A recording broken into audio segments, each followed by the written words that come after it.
Like Plastic, Episode 5. Chapter 19. A Reasonable Man. Yuko and Anna are having lunch in the restaurant at the Rathbone Hotel. They're already relaxed in each other's company and are getting along famously. "Oh, you're kidding," says Anna in response to whatever Yuko has just said.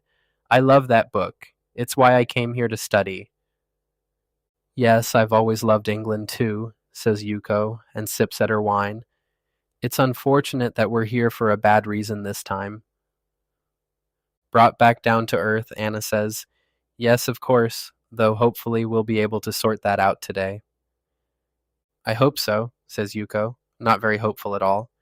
Delicately, Anna says, "Yuko, what exactly did my brother do?" At the same time, Roku is walking tensely up and down the same stretch of a street not far from the Shakirov building, trying to figure out his next move. He passes the same shops again and again, but doesn't see them, so distracted is he. And then, as if he's finally picked up the signals by osmosis, he turns and stares into the window of a shop specializing in Oriental antiques, which has a particularly fine samurai sword on full display. A couple of minutes later, Roku is standing patiently by the counter as the assistant fetches the sword from the window. He brings it over and places it on the counter, saying, "We do have several others, if this one isn't suitable." Roku pulls the sword an inch or two from its sheath, rubs his thumb lightly and satisfyingly along the edge of the blade, and pushes it back again. "This is fine, thank you." "Are you planning on taking it out of the country, sir?" Roku smiles and says, "Samurai swords to Japan?" The assistant laughs obligingly. Roku is still smiling and relaxed as he says, "No, it's for a business partner here in London." "Oh, well, of course, it will make a beautiful gift." Roku looks up at the wall behind the counter and points, saying, "The kendo staff." "Ah, yes." He reaches up and carefully takes hold of the staff. Preparing to justify the exorbitant price tag, he says, "This is no everyday kendo staff." "I'll take it," says Roku, heading him off at the pass. Pleasantly surprised and unpleasantly obsequious, the assistant says, "I see that sir is an excellent judge of quality. Would you like me to wrap them for you, sir?" "Just the sword, please. I don't think it's a good idea to walk around London with a dangerous weapon." "Of course, sir," says the assistant, laughing sycophantically. "What would people think you were up to?" "What indeed?" says Roku. Meanwhile, Anna has just heard the nature of the Sasaki's grievance with Alexei and is aghast. "He did what?" "You can imagine how shocked we were," says Yuko, even though Anna doesn't need to imagine. "Of course, but why on earth would he— oh my goodness, I don't even want to think about it." Yuko offers a sympathetic smile and says, "So, you see, Roku felt the only way of settling the issue and restoring Megumi's honor was to get it back. Actually, I can think of several more ways, and I suspect my father will be able to think of several more." With uncanny timing, Anna's phone bleeps and she looks at it before saying, "Actually, my father's just arrived." Yuko nods politely but isn't sure what her response should be. After all, she doesn't know Anna's father. Then, with a terrible afterthought, Anna says, "Where is Roku now?" "He went to see Mr. Shakirov, Alexei. Your brother agreed to meet him." Concerned, Anna says, "Then I think we need to go, and quickly." Anna waves to the waiter and gestures for the bill. She is already getting ready to leave. Yuko follows suit but looks a little perplexed. "Where are we going?" "First of all, to my brother's apartment. Do you think Roku will be able to look after himself until we arrive?" Yuko smiles reassuringly, realizing that Anna doesn't know anything at all about her husband. "Oh yes, and you don't need to worry. Roku is a very reasonable man. He's nice." Chapter 20. Private Hair. Roku walks along the street towards the Shakirov building, carrying his kendo staff and the neatly wrapped sword. As he gets closer, he can see that security has been beefed up in the last half an hour. A couple of heavies stand outside the lobby, and a couple more further down the street at the end of the alley which runs down the side of concrete. but Roku is fixed on his mission. He slips casually into the lobby of the building next to the Shakirov headquarters, glances up at the name board inside, and turns casually to the two people behind the reception desk. "Hello," he says cheerily. "I'm delivering this to someone at Hegarty Crosthwaite." "Sign in here, please," says the board receptionist. Roku smiles and signs in, and the board receptionist hands him a pass, which he dutifully clips to his jacket. "It's on the 8th floor," she says as she gestures toward the elevators.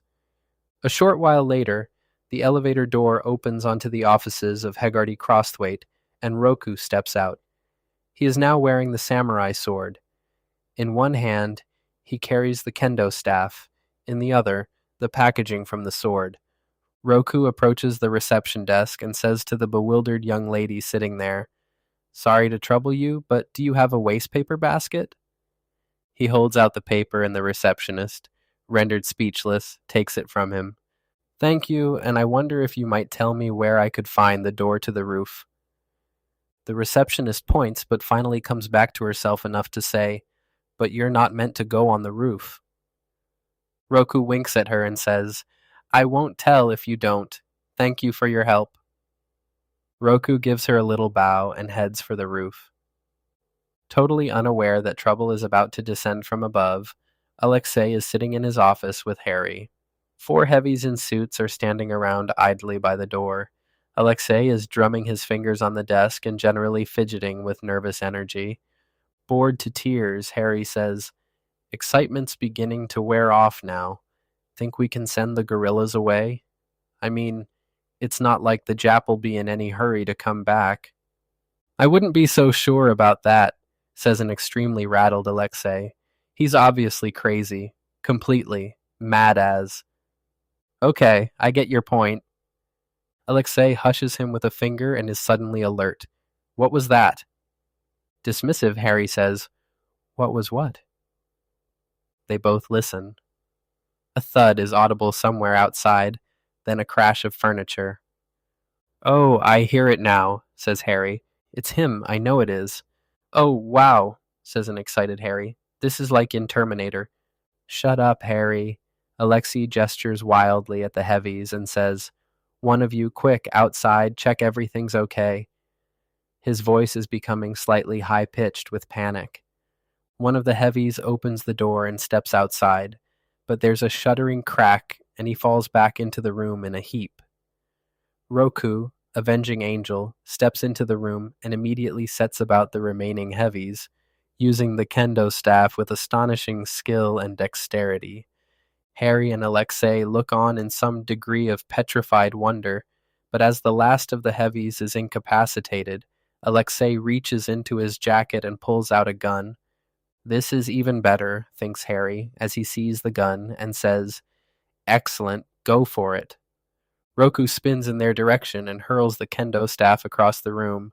With uncanny precision, it knocks the gun out of Alexei's hand, though not uncanny enough to avoid shattering a few small bones in the process. Alexei lets out a high-pitched squeal of pain. Harry is wide-eyed with wonder. Roku strides over to the desk and stands before Alexei, one hand on the hilt of his sword. "I am Roku Sasaki. I have tried to be reasonable, but you are not a reasonable man, Mr. Shakirov. Now, you have something that belongs to my cousin, something you have no right to, and I am here to take it back." Alexei, in some considerable state of alarm, is shaking his head vigorously as he says, "I don't know what you're talking about. I don't even know your cousin."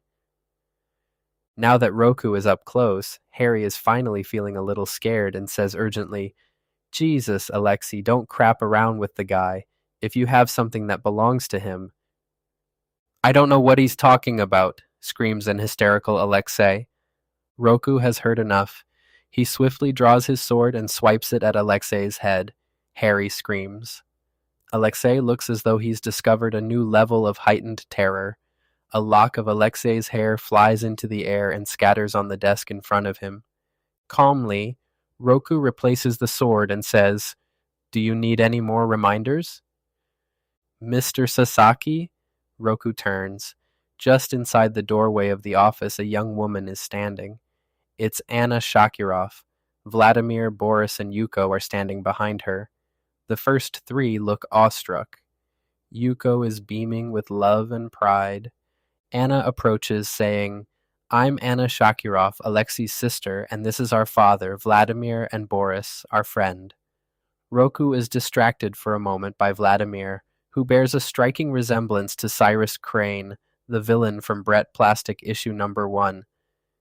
Simultaneously, Vladimir is slightly rattled by the way Roku is staring at him. What is it with Japanese people?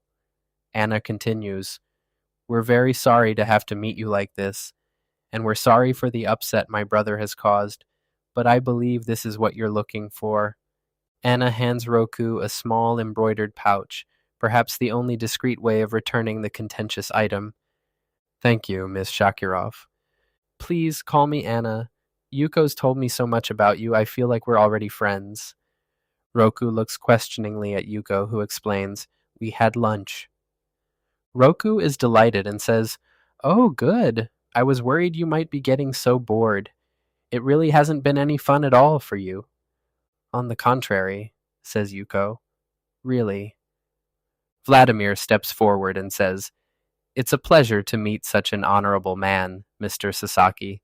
I only hope you won't judge my family by the behavior of one unsavory individual."